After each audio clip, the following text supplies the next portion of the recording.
একটা জিনিস আরো একবার প্রমাণ হয়ে গেল যে ইস্ট বেঙ্গল ক্লাব যেটা বলে, beat for club, beat competition, beat players, সেটা কিন্তু অক্ষরে অক্ষরে সেটা মিলে যায়। এবং আপনি কিন্তু প্রথম থেকেই বলছিলেন যে আইএসএলটা হবে, এবং আপনি সুনিশ্চিত ছিলেন। মানে এই কেমিস্ট্রিটা কিভাবে সম্ভব যে আপনি ইস্ট বেঙ্গল ক্লাব বা আপনি যা বলেন সেটা মিলে যায়?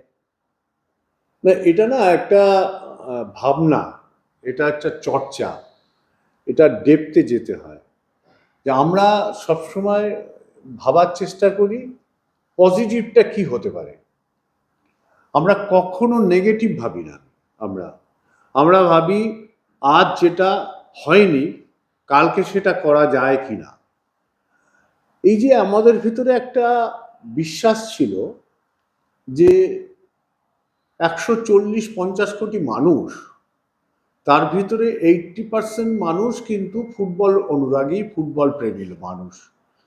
এই যে ফুটবল প্রেমী মানুষগুলো থেকে ফুটবল কেড়ে নেওয়া, প্লাস এত ফুটবলার রয়েছে তাদের পাত থেকে বল কেড়ে নেওয়া, এটা হয়তো ফেডারেশন এবং কেন্দ্রীয় সরকার চাইবে না, এবং ক্লাবগুলো তো কখনোই চাইবে না।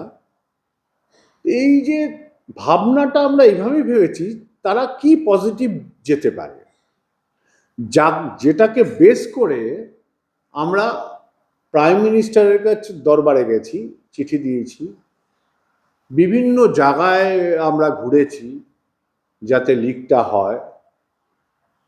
এটা আমরা সাইলেন্টলি কাজ করতে ভালোবাসি, করেছি। সে তার থেকেই একটা বিশ্বাস ছিল, এবং কয়েকবার আমরা ফেডারেশনের সাথেও কথা বলেছি, ফেডারেশনের সভাপতি, সেক্রেটারি এবং কেন্দ্রীয় মন্ত্রণালয়ের কোনো কোনো জায়গায়। তো এই যে কথা বলাটা, বলে তার একটা সারাংশ নেওয়া, সেখান থেকে একটা বিশ্বাস জন্মেছিল যে হয়তো এটা আমরা করে উঠতে পারবো। ইভেনচুয়ালি যখন এই লিগটা আলটিমেটলি আইএসএলটা শুরু হচ্ছে 14ই ফেব্রুয়ারি, মানে এটা একটা হিউজ রিলিফ। মানে এত স্টেক হোল্ডার জড়িয়ে, মানে যে মালি যে কাজ করে বা যে ম্যাসিওর যে কাজ করে, আমরা প্লেয়ারদের কথা বাদই দিলাম, এমনকি যারা সাপোর্ট স্টাফ তাদেরও একটা জীবিকা একটা জড়িয়ে ছিল। মানে এই এতদিন ধরে ফুটবলটা যে হচ্ছিল না, এটাকে নিয়ে আপনি কি বলবেন?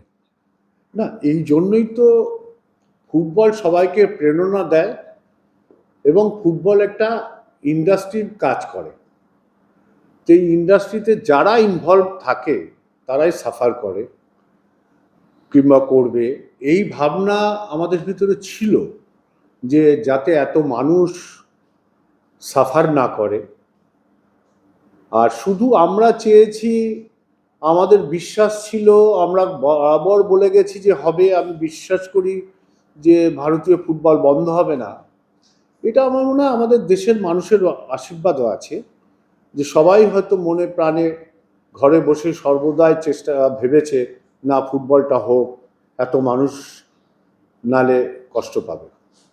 আজকেও কিন্তু একটা সময় যখন এক্সিকিউটিভ কমিটি মিটিং হচ্ছিল, ফিনান্স কমিটি মিটিং, প্রথমে বাজেট পেশ করে, কিন্তু এক্সিকিউটিভ কমিটি মিটিংয়েও কিন্তু একটা দ্বিমত ছিল কিছু কিছু ক্লাবের, যে তারা এমন এবং তারপরে কিন্তু কেন্দ্রীয় ক্রীড়া মন্ত্রককে কিন্তু লিটারেলি মানে আসরে নামতে হয় যে আপনারা বলুন ইয়েস অর নো। এমন একটা পরিস্থিতি তৈরি হয় 5টা থেকে 5:30টার মধ্যে। মানে তখনও কিন্তু মানে এই যে এতদিন ধরে যে একটা টাল বাহানা, যে এটা কি কোথাও গিয়ে আমরা মনে হচ্ছিল যে ইগো, যে আমি কারোর নাম করতে চাই না, কিন্তু দুই পক্ষের ইগোর জন্য কি এত ডিলেড হলো, এত দীর্ঘায়িত হলো, যেটা কিন্তু নর্মালি সেপ্টেম্বর মাসেই আইএসএল শুরু হয়ে যায়। যারা এটা করেছে, আমি কাউকে ইন্ডিভিজুয়াল দোষারোপ করতে চাইছি না, তাদের দূরদৃষ্টিটার অভাব আছে, তাদের ভাবনা চিন্তা একটা পার্থক্য আছে। এই যে প্রমাণ হয়ে যায় 5 মিনিটে ডিসিশন হয়ে গেল খেলবো। এই যে খেলাটা আর্গুমেন্ট না করে টেবিলে বসে আমরা কোথায় কোথায় যেতে পারি, তোমরা কোথায় কোথায় আসতে পারো, ভারতবর্ষের পরিস্থিতিটা এরকম তৈরি হয়েছে, এটা পার্মানেন্ট না। যে নতুন আসুক পুরনো আসুক আলটিমেটলি শোধরাবে। এই লিগ নিয়ে যে কাণ্ডটা হলো এবছর, সেটা একটা পার্মানেন্ট না। এরপরে কিন্তু স্মুথলি চলবে, আমাদের বিশ্বাস যে স্মুথলি চলবে ভারতবর্ষের ফুটবল। কিন্তু আমি কাউকে হার্ট করতে চাইছি না। আমার মনে হয় কিছু মানুষ এই প্রতিষ্ঠান থেকে এবং ফুটবল থেকে নিজেদেরকে আরো বড় জায়গায় আসনে বসাবার চেষ্টা করছিল। তাদের বোঝা উচিত ছিল যে এটা আলটিমেটলি লাস্টিং করে না। কোনো প্রতিষ্ঠানের সাথে থাকে ব্যক্তি বড় না। আজকে কেন তাহলে 5 মিনিট 10 মিনিটের ভিতরে ডিসিশন চেঞ্জ হয়ে গেল?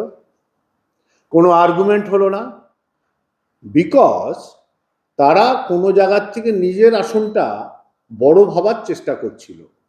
7 দিন 10 দিন 15 দিন 20 দিন, আমি জাস্ট ইন্ডিকেট করবার জন্য বললাম, এরকম কিছু মানুষের সমন্বয়ে ফুটবল কোথায় থাকবে তাদের হাতে নির্ণয়ের ক্ষমতা চলে যাচ্ছিল। That is not fair. East Bengal, Mohun Bagan, Mohun Bagan, আমরা 3টি ক্লাব যেভাবে ভারতীয় ফুটবলকে দিয়েছি, পাশে থেকেছি, আজকে যারা এসছে নতুন তাদেরকে আমরা ছোট করছি না। তারা ইনভেস্ট করছে ফুটবলকে প্রমোট করে নেওয়ার জন্য, স্যালুট জানাচ্ছি। কিন্তু এই 3টি ক্লাবকে আগে রেখে তারা কি ভাবছে ভেবে বাকি লোকের ভাবা উচিত। সেই ভাবনাটা মনে হয় ভুল হচ্ছে ওদের। অবশ্যই এখন যখন আইএসএলটা শুরু হতে চলেছে, আপনার এবারে কিন্তু ইস্টবেঙ্গল যথেষ্ট ভালো দল করেছে। অলরেডি 3টি টুর্নামেন্টের নকআউট স্টেজেও গেছে, যদিও এখনো ট্রফি আসেনি, কিন্তু গত কয়েক বছরের তুলনায় এবারে কিন্তু অনেক ভালো দল হয়েছে, একটা প্ল্যানিং নিয়ে হয়েছে। কিন্তু এবারে লক্ষ্যটা কি থাকবে, মানে ইস্টবেঙ্গলের এবারের আইএসএল এর লক্ষ্যটা কি থাকবে? ইস্টবেঙ্গল তো অলওয়েজ খেলে, টুর্নামেন্ট খেলে চ্যাম্পিয়ন হওয়ার জন্য। ইস্টবেঙ্গল তো রানার্স হওয়ার জন্য, তার মানে কি রানার্স হয় না? হয়। ব্যতিক্রম সর্বত্র থাকবে। ইস্টবেঙ্গলের একটা পরিস্থিতি ছিল, বাজারে প্লেয়ার ছিল না, আমরা ড্রাফট পাইনি, প্লেয়ার নিতে পারিনি, ইনভেস্টাররা চেষ্টা করেছে অলওয়েজ ইনভেস্ট করে বেটার কিছু করা যায় কিনা। হ্যাঁ, একটা সমস্যা আছে ফ্রন্ট লাইনে, আমাদের মিডফিল্ড, ডিফেন্স, গোলকিপিং জায়গাটা আগের থেকে অনেক মজবুত, কিন্তু আমরা ফ্রন্ট লাইনটা সাকসেস পাইনি। আমার মনে হয় কোচ, ম্যানেজমেন্টে যারা আছে, আমরা সবাই মিলে ভাববো যে এই যে হামিদ চলে গেল, এর একটা ভালো রিপ্লেসমেন্ট পাওয়া যায় কিনা, কিংবা আরো বেটার কিছু কাউকে পাওয়া যায় কিনা। আমাদের হাফ ফ্রন্টের শক্তি বাড়লে কিন্তু ট্রফি আসবে কি আসবে না ঈশ্বর ঠিক করে রেখেছে, কিন্তু আমরা ভালো রেজাল্ট করব, নো ডাউট। আর একটা শেষ প্রশ্ন, সিঙ্গেল লেগে হোম অ্যান্ড অ্যাওয়ে ভিত্তিতে এইবারে আইএসএলটা হচ্ছে, আপনিও জানেন যে এবারে ট্রাঙ্কেটেড ওয়েতে করা ছাড়া কোনো উপায় ছিল না, 91টা ম্যাচ হবে। তো এই ফরম্যাট নিয়ে আপনাকে, এবং যদি ম্যাচগুলো গোয়াতেই খেলতে হয় আপনাদের, যদি কলকাতা এবং গোয়া দুটো ভেন্যু না হয়, যদি শুধুমাত্র গোয়াতেই খেলতে হয়, তাহলে আপনার কি কি প্রতিক্রিয়া? আমাদের কোচ খেলার প্লেয়ারদের ভিতরে যে এক মানে সংঘবদ্ধ ইউনিটি তৈরি করতে পেরেছে।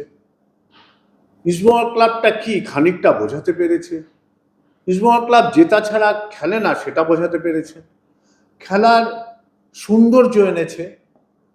আমার মনে হয় যে কোনো সিঙ্গেল লিগ হোক, যে কোনো অবস্থানেই খেলা হোক, কোচ সেই মাত্রাটা, মাপকাঠিটা রেখে আমার টিম সিলেক্ট করবে এবং সেখান থেকে সাফল্য আনবে, আমরা বিশ্বাস করি।